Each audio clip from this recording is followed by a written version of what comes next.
Aujourd'hui, en me basant sur Daniel chapitre 11, versets 31 à 32, je vais partager avec vous un message intitulé La révolution machabéenne et la grande tribulation. C'est un long titre, n'est-ce pas? La révolution machabéenne et la grande tribulation. De quoi parle le texte que nous lisons? C'est un peu un mystère, n'est-ce pas? En fait, il s'agit d'un roi grec très méchant nommé Antiochus IV. Il se surnommait lui-même Épiphanie. Son nom complet est donc Antiochus IV. Cela signifie la manifestation de Dieu. Il s'est donc surnommé la manifestation d'un Dieu. En gros, il dit qu'il est comme un Dieu. Il était donc probablement l'un des rois les plus méchants de la dynastie séleucide. Le texte d'aujourd'hui est une prophétie sur ce que cet homme allait faire à l'avenir. Qu'est-ce que cela a à voir avec nous aujourd'hui?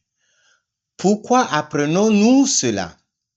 Tout d'abord parce que c'est le 6e livre de la série de l'histoire de la rédemption. Mais aussi parce qu'il y a ici un message important que nous devons connaître aujourd'hui. La Bible parle de la grande tribulation à la fin des temps.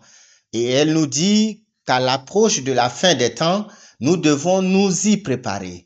Mais nous ne savons pas grand-chose de la grande tribulation et beaucoup d'informations sur la grande tribulation proviennent en fait des événements qui se sont produits pendant le règne de cet homme, cet Antiochus et 4 Épiphanie. Ce type est donc une préfiguration de l'Antéchrist qui doit venir à la fin des temps. Sa vie nous révèle donc à quoi ressemblerait l'Antéchrist. Alors, premièrement, qu'est-ce que la grande tribulation? Commençons par en apprendre davantage à ce sujet. On l'appelle aussi parfois la grande tribulation de 7 ans parce que le livre de Daniel parle de cette période de 7 ans au cours de laquelle il y aura une terrible tribulation qui n'a jamais été terrible depuis le début du monde. Dans Matthieu 24, 21, Jésus aussi l'a parlé. Car il y aura alors une grande tribulation telle qu'il n'y en a point eu depuis le commencement du monde jusqu'à présent et qu'il n'y en aura jamais. C'est exactement ce dont parle ce verset. C'est la grande tribulation de la fin. Et ce sera une tribulation qui se produira juste avant le retour de Christ et la grande tribulation de 7 ans. Et tout cela est mauvais, mais surtout dans la dernière moitié, la deuxième moitié, dans le 3 ans et demi suivant, ce sera encore plus dévastateur. C'est ce que Daniel prophétise dans Daniel 9, 27. Il dit, elle fera une alliance ferme avec une multitude pendant une semaine. Une semaine. Ce n'est pas une semaine de jours, mais une semaine d'années. Cela fait donc 7 ans, n'est-ce pas? Et qui est-il ici? C'est l'Antéchrist. L'Antéchrist fera l'alliance avec beaucoup pendant une semaine, mais au milieu de la semaine, il mettra fin aux sacrifices et aux offrandes de blé. Et sur l'aile des abominations viendra celui qui désole, jusqu'à ce qu'une destruction complète, telle qu'elle a été décrétée, soit déversée sur celui qui désole. Vous voyez donc qu'au milieu de la semaine, il est dit qu'il va faire quoi? Il va mettre fin aux sacrifices et aux offrandes. Qu'est-ce que les sacrifices et les offrandes? En termes d'aujourd'hui, c'est l'adoration. Donc, au milieu de ces 7 années, il va mettre un terme à toute adoration. C'est pourquoi j'ai dit que la deuxième et troisième dernières années et demie seront plus terribles plus dévastatrices. Voici Donc, à quoi elle est censée ressembler? Disons qu'il s'agit de grandes tribulations de 7 ans. En plein milieu, l'Antéchrist met fin à tout culte. Ainsi, pendant les 3 dernières années et demie, vous ne pouvez pas aller à l'église, vous ne pouvez pas adorer. Il n'y a pas de parole proclamée. Vous n'avez pas la parole que vous avez apprise. Vous n'avez que la parole apprise, la foi dans votre cœur pour vous soutenir pendant ces 3 dernières années et demie. C'est pourquoi c'est une terrible épreuve. Nous ne parlons pas de ces chapitres, mais permettez-moi de vous en donner un bref résumé. Les versets 14 de Matthieu 24 concernent les 3 premières années et demie. De quoi s'agit-il? L'événement qui marque le début de ces 3 années et demie, juste ici, quelle est cette ligne de démarcation? Eh bien, Matthieu 24, 15 nous montre quelle est cette ligne de démarcation, ce qui commence et ce qui marque le début des 3 dernières années et demie. Et que dit ce verset? Dans Matthieu 24 au verset 15, il est dit, lorsque vous verrez l'abomination de la désolation dont a parlé le prophète Daniel se dresser dans le sanctuaire, que le lecteur comprenne bien. Que le lecteur comprenne quoi? Eh bien, Jésus dit, alors vous savez que la vraie fin est arrivée. La véritable période des 3 dernières années et demie est sur le point de commencer. Quelle est donc cette abomination de la désolation qui se tient dans le lieu saint? Même les mots sont très difficiles à prononcer. Je veux dire, vous ne pouvez pas vraiment comprendre ce que cela signifie, n'est-ce pas? C'est pourquoi nous allons utiliser Antiochus le 4e et le Antiochus 4 et ce qu'il a fait pour essayer d'expliquer ce que cela signifie. Même dans le texte d'aujourd'hui, dans Daniel chapitre 11 verset 31, il est question d'un type qui va mettre en place cette abomination de la désolation. Voyons donc ce qu'a fait Antiochus 4. Qui était ce type? Antiochus 4, comme je l'ai dit, c'était le pire des rois à l'époque grecque, il faisait partie de la dynastie des Séleucides.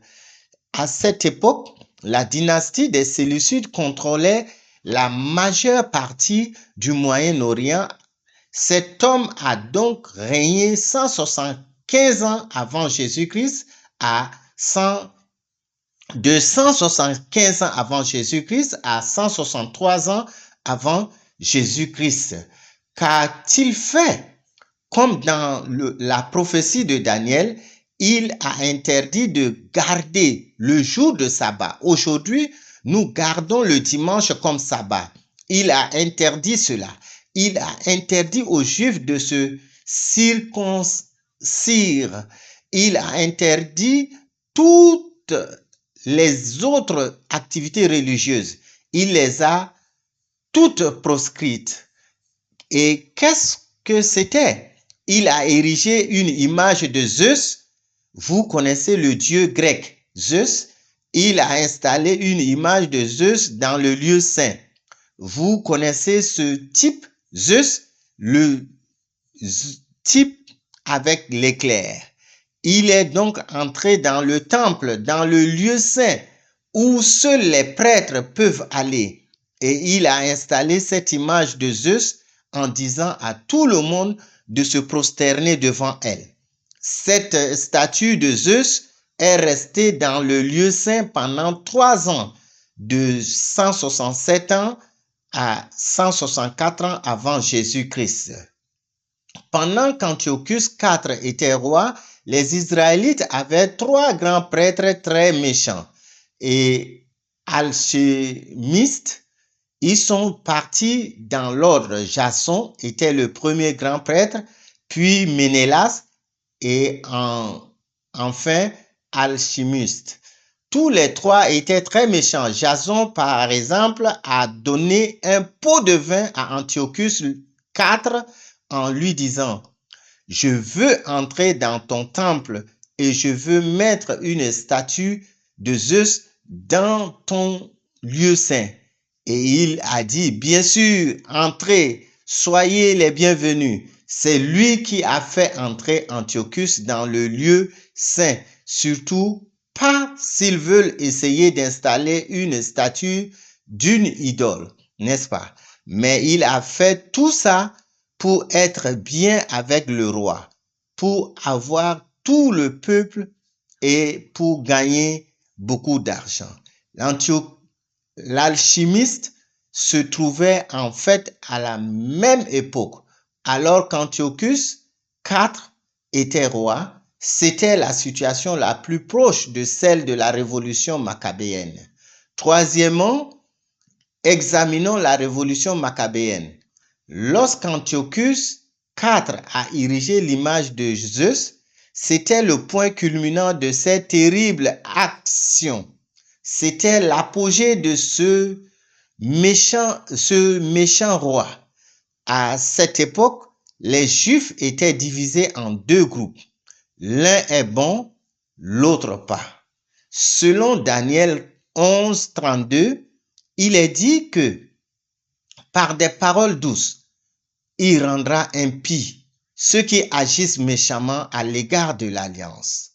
C'est le mauvais groupe. C'est le premier groupe et ils écouteront Antiochus, le Antiochus IV et le suivront. Ensuite, le deuxième groupe dit que le peuple qui connaît son Dieu fera preuve de force et agira. C'est le bon groupe, n'est-ce pas? Le livre de Daniel a été écrit quelque part en 500 ans avant Jésus-Christ et la révolution maccabéenne et Antiochus IV étaient aux alentours de 160 avant Jésus-Christ, n'est-ce pas? 164 ans avant Jésus-Christ, c'est donc 400 ans avant que Daniel ne prophétise ce qui se passe ou ce qui va se passer. Et il a envoyé tous ses soldats dans tout Israël pour établir un autel à leur Dieu grec. Et il voulait forcer tout le monde à se prosterner et à les adorer. C'est alors qu'une petite famille d'une ville appelée Modane a résisté. Il y avait un homme, un prêtre nommé Métathias.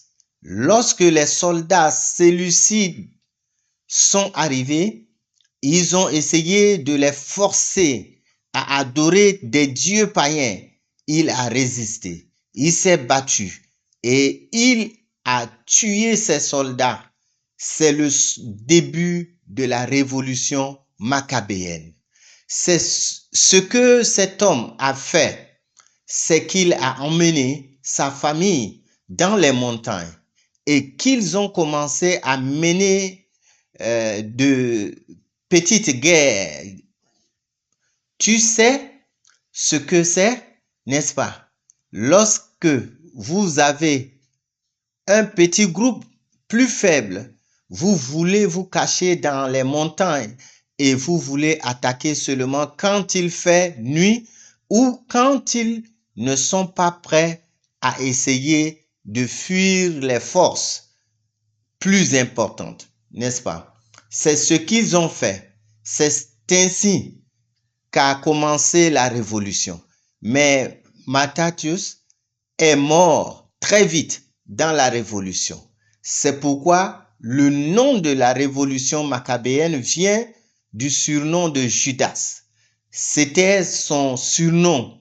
Il signifie marteau.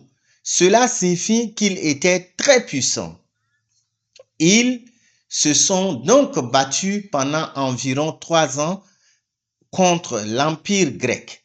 Ils étaient les plus puissants du monde à l'époque et ils ont gagné au bout de 3 ans. En 164 avant Jésus-Christ, exactement 3 ans après que l'image de Zeus a été placée dans le lieu saint, Judas Maccabée et son groupe ont vaincu les Séleucides et le 25e jour du mois de Kislev, qui dans le calendrier hébreu est le 9e mois, mais pour nous, ce sera en décembre, en hiver, vers décembre. Ils ont repris Jérusalem, ils ont récupéré le temple et ils ont organisé une fête de 8 jours pour redédicacer le temple à Dieu. Ils purifièrent donc tout le temple, détruisirent l'image de Zeus, allumèrent toutes les bougies et toutes les lumières, organisèrent une fête pendant 8 jours et consacrèrent à nouveau le temple. À partir de ce moment-là, ces 8 jours ont été célébrés comme la fête de la dédicace. C'est ce que dit la Bible, n'est-ce pas? Si vous regardez dans Jean, chapitre 10, versets 22 à 23, il est dit qu'en ces temps-là, la fête de la dédicace avait lieu à Jérusalem. C'était l'hiver et Jésus marchait dans le temple sous le portique de Salomon. Vous voyez que c'est l'hiver, donc vers le mois de décembre pour nous. C'est pourquoi il est monté à Jérusalem au temple pour commémorer ce que Judas Maccabée et sa famille ont fait. Comment ils ont vaincu Antiochus IV et ses forces et comment ils ont repris le temple et l'ont redédié. Ils ont risqué leur vie pour cela. Aujourd'hui encore, les Juifs célèbrent cette fête, mais nous la connaissons sous le nom de Hanouka. Je suis sûr que vous en avez entendu parler, n'est-ce pas? Lorsque nous fêtons Noël, Hanouka a lieu à peu près au même moment, n'est-ce pas? En hébreu, Hanouka signifie dévouement. Il s'agit de ce qu'ils ont fait pendant ces 8 jours pour consacrer à nouveau le temple à Dieu. Voilà donc l'histoire de la révolution maccabéenne. Quelle est la leçon historique rédemptrice de cette révolution? Antiochus IV a pu accéder librement au temple à cause de ces grands prêtres méchants qui étaient au pouvoir, n'est-ce pas? Par exemple, l'homme s'appelait Ménélas. Il l'a simplement laissé entrer dans le lieu saint. Ainsi, parce que ce roi païen a pu travailler avec le souverain sacrificateur, ils ont pu faire toutes ces choses sans que personne ne résiste. Comme je l'ai déjà dit, ces événements préfigurent la grande tribulation de la fin des temps et la Bible prophétise que quelque chose de semblable se produira. Pendant la grande tribulation, 2 bêtes seront actives, n'est-ce pas? Dans Apocalypse chapitre 13, verset 1, il est dit, « Le dragon se tint sur le sable du rivage de la mer. Puis je vis monter de la mer une bête qui avait 10 cornes et 7 têtes, et sur ses cornes 10 diadèmes, et sur ses têtes des noms de blasphème. La première bête est donc celle qui vient de la mer. La deuxième bête se trouve dans le chapitre 13 d'Apocalypse au verset 1.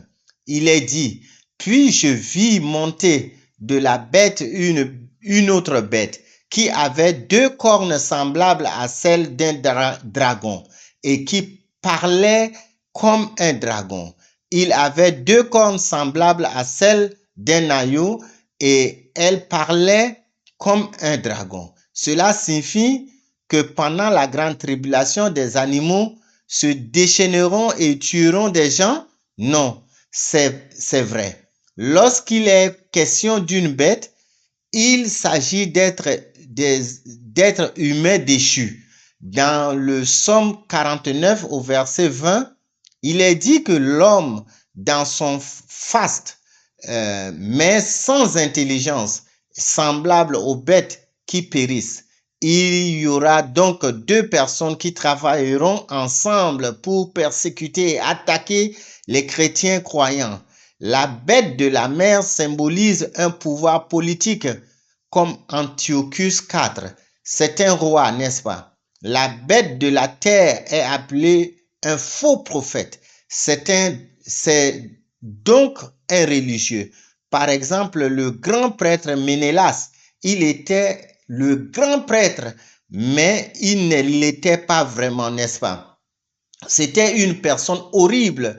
Il ne croyait pas en Dieu. C'est donc un faux prophète. Ils travaillent ensemble pour profaner le temple, pour mettre en place l'abomination de la désolation. C'est ce que la Bible essaie de nous enseigner. Il ne s'agira pas seulement d'un roi païen, mais d'un roi qui travaillera avec faux prophètes.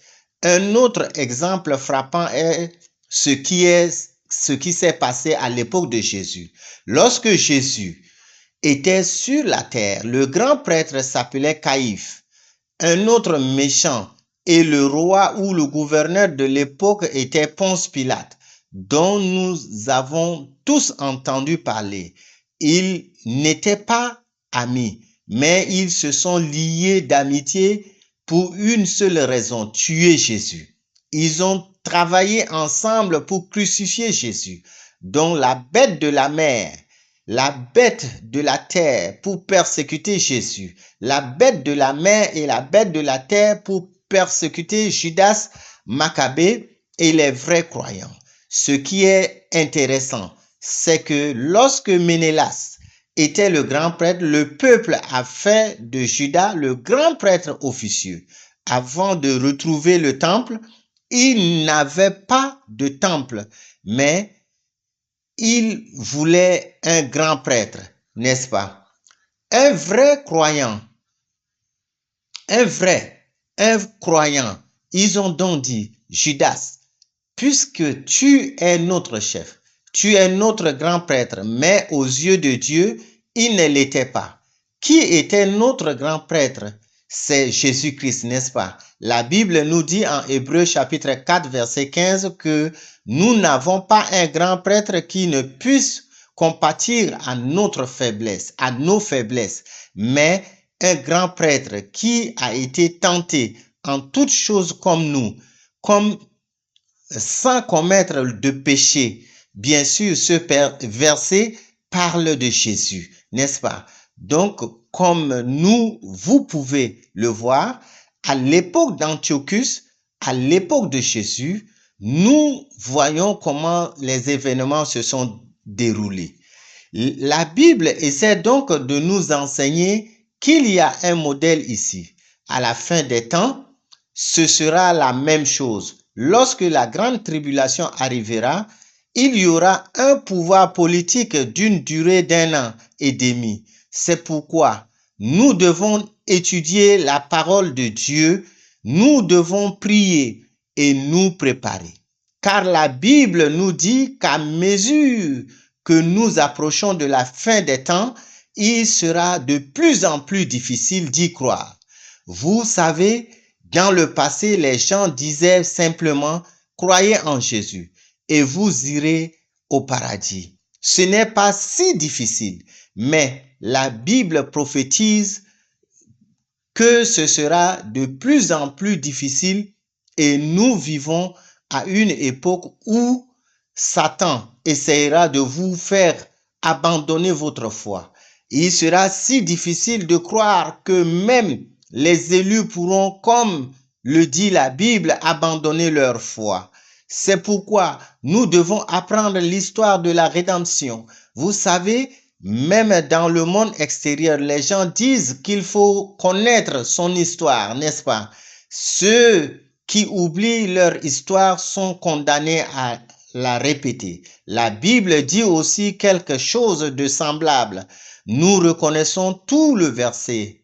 Le Deutéronome 32, 7 dit « Souviens-toi des jours d'autrefois Considère les années de toutes les générations. Interroge ton père et il te renseignera.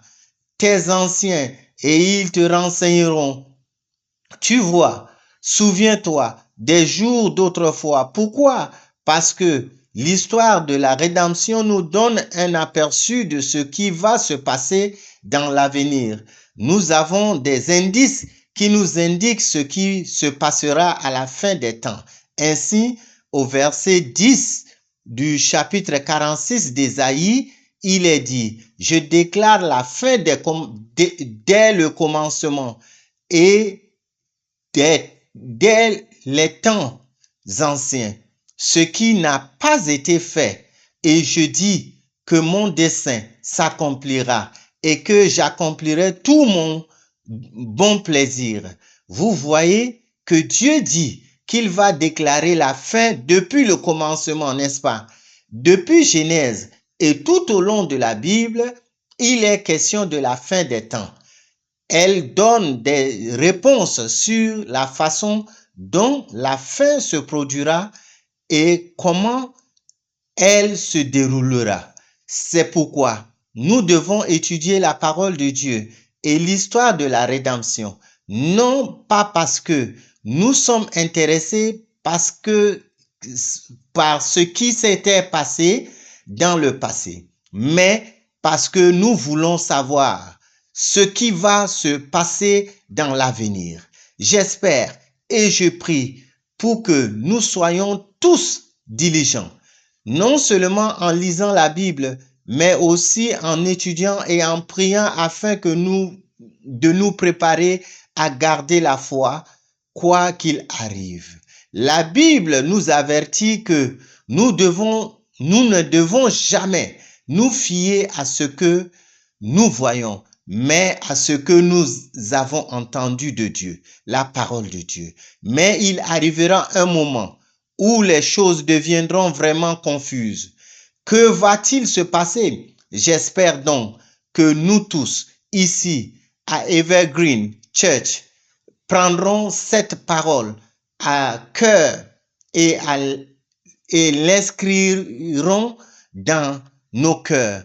Et tout ce que nous avons entendu et appris, que le Saint-Esprit le garde dans notre esprit pour que, le moment venu, nous puissions nous en souvenir et garder la foi afin d'être comme les Maccabées. Bien, ceux qui connaissent leur Dieu feront preuve de force et agiront. La Bible dit que nous devons faire preuve de force dans la foi et que nous devons agir selon la parole de Dieu. Amen. Prions. Cher Père Céleste, nous te remercions de nous avoir donné l'histoire de la rédemption et nous te remercions de nous avoir enseigné ta parole afin que nous puissions avoir un aperçu de l'avenir et de ce qui se passera à la fin des temps. Père, je prie pour que tu nous donnes la sagesse, que tu nous donnes l'intelligence et que nous puissions avoir le discernement dans nos vies afin de pouvoir discerner ce qui est bien et ce qui est mal, ce qui est la volonté de Dieu et ce qui ne l'est pas. Nous vivons à une époque où toutes ces frontières sont effacées, mais aide-nous à garder la foi et à protéger nos cœurs avec ta parole afin que, comme Judas Maccabée et ceux qui connaissent leur Dieu et qui avaient confiance en lui, nous puissions faire preuve de force spirituelle et que nous puissions agir quand c'est nécessaire afin que Dieu reconnaisse que nous sommes de vrais croyants. Nous te remercions infiniment pour tes conseils et ta protection dans nos vies. Nous te remercions beaucoup pour tes bénédictions. Tu nous as permis de gagner de l'argent dans le monde et maintenant, en ce moment, nous voulons t'en donner une petite partie en offrande. Aide-nous à la donner avec un cœur reconnaissant. et joyeux et fais que cette offrande soit une bénédiction pour nous. Je prie pour que tu ouvres les portes du ciel et que tu déverses tes bénédictions sur chaque main qui donne, afin que nous ayons toujours de quoi être reconnaissants. Nous te remercions infiniment. Nous te donnons toute la gloire et nous prions pour toutes ces choses au nom de Jésus. Rendons Amen.